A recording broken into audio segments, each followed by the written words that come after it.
것이 사심양 터지고 그걸 잘못 해석해서 오해하는 분들이 참 많다라는 갖춰지다라는 뜻을 가지고 있는 히브리어 공포에 떨게 했던 내용 중 하나였는데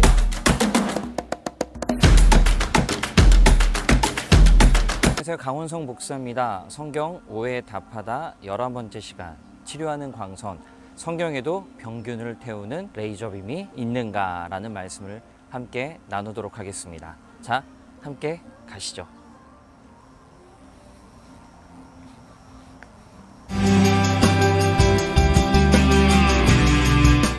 가끔 기독교 방송을 보면은 설교든지 기도든지 이런 멘트를 듣는 경우가 가끔 있습니다. 주님 치료하는 광선을 발하셔서 이 영혼의 아픈 부위가 말끔하게 씻겨 튼튼한 몸으로 변모시켜 주시옵소서 미쉽니다 라는 이런 멘트입니다. 여러분들도 들어보지 않으셨습니까? 목사님들의 단골 멘트라고 할 수 있습니다. 치료하는 광선을 비추다. 문득 이런 생각이 들었습니다. 군대 이야기를 잠시 꺼내자면은 군대에서 사용하던 총에 우리 눈에 보이지 않지만 레이저 빔이라는 것을 장착합니다. 우리의 눈으로 볼 수 없기 때문에 특수 쌍안경을 키면은 그 총에서 레이저가 나가는 것을 볼 수가 있는데 마치 이와 같이 눈에 보이지는 않지만 기도하는 사람이나 설교하는 사람의 손에서 레이저 광선이 나가서 아픈 사람의 그 아픈 부위를 성령께서 능력으로 다 태워버리시고 다시 건강을 회복시켜 달라라는 그런 의미처럼 느껴지기도 합니다. 이 성경 구절이 나오는 말씀은 말라기 4장입니다. 이 말씀을 먼저 제가 읽어드리면은 내 이름을 경외하는 너희에게 공의로운 해가 떠올라서 치료하는 광선을 비추리니 너희가 나가서 외양간에서 나오는 송아지 같이 뛰리라 라는 말씀입니다. 이 구절을 보면은 분명 치료하는 광선이 나와서 아픈 병자를 치유하는 그런 말씀 같습니다. 그러나 이제까지 우리가 성경 오해에 답하다를 통해 살펴봤듯이 말씀을 올바르게 해석하기 위해선 단순히 그 구절만 보는 것이 아니라 전체 문맥, 전체 맥락을 보고 해석을 해야 실수를 하지 않습니다. 이것이 해석의 가장 기본입니다. 그런 맥락에서 이 구절을 살펴보면은 단순히 그런 이야기가 아님을 알 수 있습니다. 이 구절, 2절 앞에 바로 1절에서는 여호와의 날, 그날 심판의 날이 이를 때 악인들이 영원한 멸망을 당하게 될 것임을 말하고 있고 뒷구절인 3절 말씀을 보게 되면은 하나님을 경외하는 백성들이 악인을 밟으며 그들의 발바닥의 재와 같을 것임을 다시 말해서 상황이 역전될 것임을 말하고 있습니다. 그리고 말라기 4장 6절 마지막 절에는 메시아가 다시 와서 모든 것을 돌이키게 할 것이고 메시아를 받아들이지 않는 자들에게는 저주로 그 땅을 치실 것이다 라는 말씀이 나와 있습니다. 치료에 관한 말씀치고는 앞뒤 구절, 전체 구절이 쉽사리 어울리지 않은 것을 볼 수가 있습니다. 이 말씀을 아무리 봐도 단순히 치유, 병자를 향한 하나님의 회복의 말씀이 아니라 여호와의 날, 하나님의 심판에 대한 경고로밖에 보이지 않습니다. 말라기는 포로 귀환 후 부패하고 변질된 유대인들의 신앙 상태를 고발하는 책입니다. 우리가 잘 아는 11조 말씀도 말라기에 나오는데 이 말씀도 11조를 악용하고 있는 백성들과 제사장 그룹을 책망하는 말씀이라 할 수 있습니다. 말라기는 그런 주제로 되어진 말씀인데 그 틀 안에서 이 말씀을 봐야 제대로 된 해석을 할 수가 있습니다.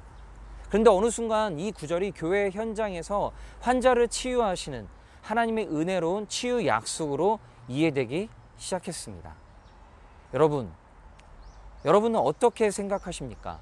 교회 열심히 다니는 성도들도 병에 걸리는 게 문제가 있고 믿음이 없기 때문에 병에 걸리는 걸까요? 또한 병에 걸렸을 때 치유를 받지 못한 이유는 우리의 믿음이 부족해서 우리의 믿음의 분량이 아직 안 됐기 때문에 치유를 받지 못한 걸까요?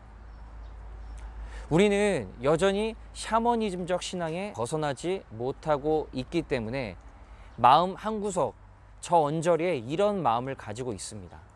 그러나 성도가 병에 걸리고 성도가 죽는 것은 죄로 인해 하나님과 단절된 인간이 겪을 수밖에 없는 당연한 실존적인 문제입니다. 우리의 믿음이 부족해서 그런 것이 아닙니다.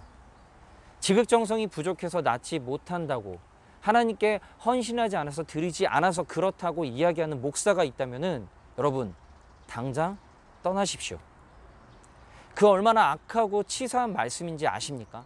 특히 자신에게 병고침의 은사가 있다라고 하면서 낫지 않으면 그 사람의 믿음이 부족하다라고 이야기하고, 그러면서 자신은 빠져나갈 구멍을 여러 군데 만들어 놓고 쏙 빠져나가고, 치유가 되면은 자신의 치적으로 여기는 그런 목회자가 여전히 많음을 보게 됩니다. 우리는 어느 누구도 치유와 믿음을 함부로 연결시켜서 말해서는 안 됩니다. 여전히 한국교회에는 치유와 병고침에 대한 관심이 집착 수준으로 유지되고 있는 현실입니다. 기독교 신문의 광고란에는 대체 어디에 있는지도 모를 수많은 기도원과 치유센터가 마치 이곳에 전지전능의 힘이 있다는 식으로 성도들을 미혹하고 있는 것을 볼 수 있습니다. 여전히 이런 곳에서 레이저빔을 마구 쏘아대고 있습니다. 물론 하나님은 분명히 치유하시고 고치시는 하나님이십니다. 저는 그것을 확신합니다. 수많은 사람들이 지금도 여전히 하나님의 치유하심을 경험하고 있습니다.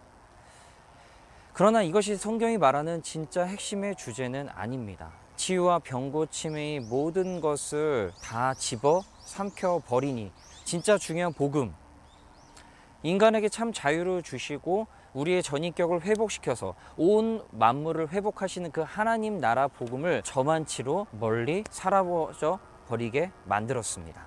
심각하게 병들어 있는 교회들의 모습을 보게 됩니다. 말씀은 멀리하고 오로지 치유와 고침에만 목숨을 거는 교회. 말씀으로 뭔가 부족하다라고 여기면서 자꾸만 이것저것을 덧붙이려고 하는 이것이 우리들의 모습은 아닌지 돌아보게 됩니다.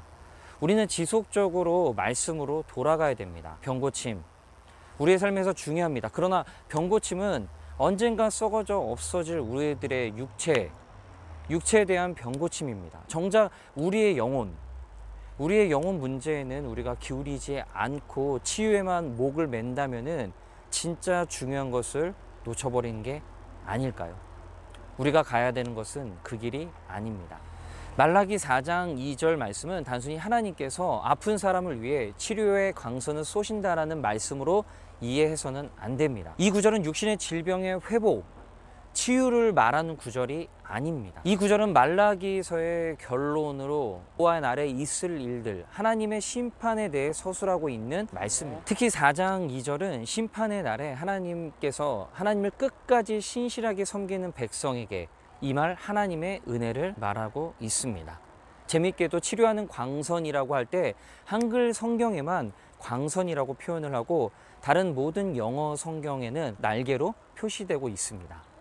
여러분이 가진 성경책 밑에 각주에 보면은 역시나 날개로 나와 있습니다. 광선은, 이 날개는 히브리어 카나프인데 뜻은 날개 혹은 끝단이고, 하나님과 관련되어서 이것이 사용될 때는 하나님께서 이스라엘을 그분의 품에 품으시고 보호하신다라는 의미를 가지고 있습니다. 하나님께서 임하시는 심판의 날에 하나님을 경외하는 백성들이 악인들의 압제에서 벗어나서 하나님의 의로운 통치 아래서 자유와 해방을 얻을 것이라는 종말론적 전망을 담고 있는 말씀입니다. 물론 하나님은 분명히 우리의 질병을 치유하시는 하나님이십니다. 기적을 사용하셔서라도 치유할 수 있는 충분한, 아니 전혀 모자름 없는 능력을 가지고 계십니다. 그러나 기적조차도 우리가 원한다고 일어나는 것도 아니고 우리가 일으킬 수 있는 것은 더더욱 아닙니다. 오히려 사도 바울은 자신의 몸의 고난을 평생 짊어지고 살았던 사람입니다. 지금도 여전히 수많은 사람들이 이 말씀을 오해해서 육신의 질병의 치유에 목을 매면서 좋다고 하는 곳, 용하다고 하는 곳을 전전하며 다니고 있습니다. 여러분, 그것은 절대 신앙의 본질이 아닙니다. 본질이 아닌 것에 목을 매고 살다 보면은 본질을 놓칠 수 있습니다. 본질은 하나님이 우리에게 진정 주시고자 하는 치유는 모든 죄와 사망, 죽음으로부터 진정한 구원입니다. 본질을 붙들고 본질에 대한 진정한 싸움을 싸울 수 있는 우리들이 되기를 원합니다. 이상 성경 오해에 답하다 치료하는 광선, 성경에도 병균 태우는 레이저 광선이 있는가 말씀이었습니다. 감사합니다.